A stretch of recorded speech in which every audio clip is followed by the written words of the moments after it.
Hello and welcome to The Generational Gamer, J Prime. Today I'm going to talk about something that happened recently, and I hope you find it interesting. And it involves Nintendo. Now, I have been a Nintendo lifer. I love Nintendo. I've been around since the very beginning. Well, I have been around since the NES, and I still have mine, and I did a video on how much I loved it and how much it means to me. But, you know, with some of their DRM, which, if you don't know, stands for Digital Rights Management, they're so worried about somebody misusing their IPs that they make it difficult. Or at least they did. They're much better on the Switch. And that's really what the crux of this video is about. It's an experience dealing with their DRM and their customer service. And I don't particularly agree with some of their DRM choices. They do go above and beyond for their customers, at least as I have seen. So I describe myself as a Nintendo lifer. It's been around since 1889, making the company 129 years old today. It started out as a playing card company before shifting to toys in the 1960s and eventually video games in the 70s and 80s. So the purpose of this video is to talk about the wonderful experience I had recently with their customer service. And it all involves this console, and this console, and this console. 3 from the 3DS family. This is the one we started with. This is my son's.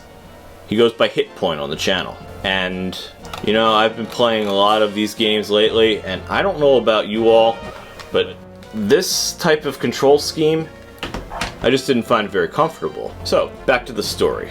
It actually involves several calls to Nintendo, and an email. Oh, and the same day I did the email about some of the DRM, I also did an email about my Joy-Cons, and by the end of the day, I had a packing label to send my Joy-Cons.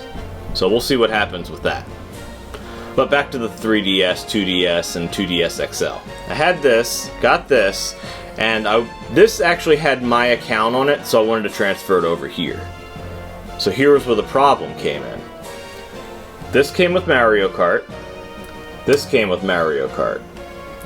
And what I learned was once you tie a Nintendo ID to your 3DS generation console, it's bound to the ID. You wouldn't be able to play Mario Kart 7 anymore with this 2DS once it was transferred here. Alright, I figured I'd deal with it. But, you know what? I did ask, since it came with it, if they could move it over there. Okay, so that was all fine, well, and good. But I forgot about this one. This is an original 3DS. Ironically, I find it the most comfortable out of the three. But it's the original 3DS, and I don't really care about the 3D features. It is kind of beaten up. But, you know what? It works. What did I find when I logged into my account? Mario Kart 7 on here. Mario Kart 7 was never on here, so it was placed on here by mistake. Okay, that's cool. So I wrote an email to Nintendo. By the way, not sponsored, just love Nintendo. I don't have to wait on the phone very long whenever I call.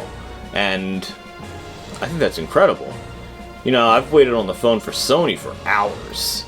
I mean, I have an original PS3 60 gig model, and the first time that crapped out, I was on the phone on hold forever. Plus, then I had to go back and forth with, yes, I tried this, yes, yes, the light's still yellow.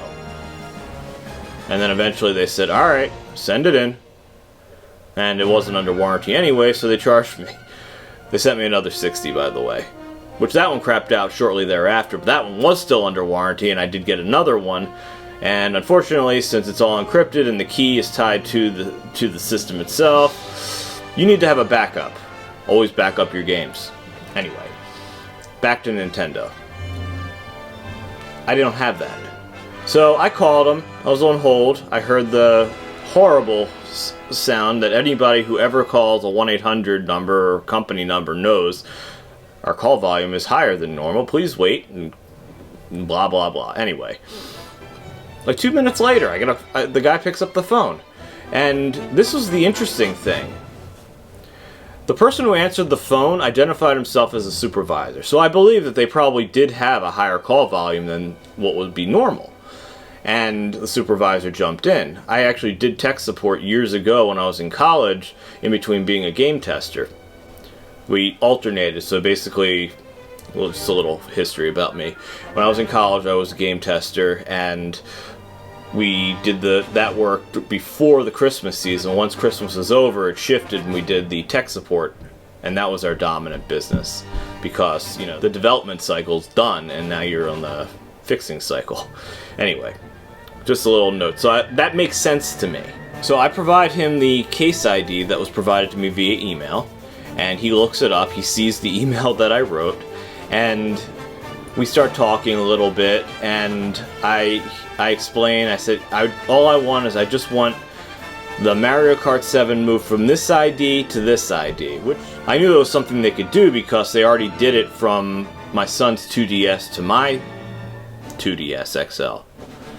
So I knew that was possible, but the way they do it is they put a ticket in, and then some engineer or something, I don't know all the background information, but then they actually make the migration of the accounts. Switch is so much easier. You have a primary and a secondary account, but this is the older system, which is what the Wii U and the 3DS family use. So, alright, that's cool. But this guy, he was different. He said, you know what? I don't want you to have to wait. I see you've already called a couple times, and I want to fix this for you right now. Let me see if I have a coupon code for Mario Kart 7 for the 3DS. So he looks, and he doesn't, which is fine. I'm still prepared to wait because I just don't expect things to happen immediately anymore. And he said, how much is the game? It's like $39.99, right? I said, so I look, and I said, no, actually it's $29.99 on the eShop store. So he said, alright, well, I don't know if your state has any taxes that go along with digital games. For the record, it doesn't. And I'm just going to put a credit on your account, and you can download it. And I was shocked. I was shocked and incredibly thankful. I said, well, hold on, I'll do it right here while you're on the phone, because I wanted to prove that I was doing it in good faith as well, and I wasn't just going to take the credit for it, you know? So I did it. I started downloading. He saw it on his end, and I thanked him, and it just reminded me, you know, Disney always had that magical air. Now, I've been to the Magic Kingdom recently, and with our modern technology, it's not impressive at all. In fact, it looks like it hasn't changed since the 1980s, at least in my opinion. Tomorrow World, whew, that's like what they thought Jetsons would be with their animatronic robots. But anyway, that's a whole other thing. The experience of Disney has always been that magic, and I think Nintendo has that. Now, we don't always agree with some of their stuff. I mean, you can't use their video games or any of their IPs, music, what have you, unless you've got a creative twist to it. It's a company that seems to care about their players. I mean, ultimately, it doesn't have any other avenues. They don't do playing cards anymore. They don't have taxi cabs anymore. They don't even do toys anymore. It's just video games. So I don't know if it's a different culture, or the fact that it is just a video game company now, that they want to focus on this type of thing. But Sony wouldn't care, Microsoft wouldn't care. I mean, the PlayStation's incredibly popular, the Xbox not so much this generation, but I mean, Microsoft's bread and butter's in their operating systems and Office products, so what do they care about the Xbox? It's just an added bonus, if they even make money on it, which I don't know. Sony, they make chips, they make the Blu-ray drives. I just wanted to talk about it. With Activision and EA getting so much scorn these days for the microtransactions and some of their other business practices, it is really nice to see a company care so much about its fans.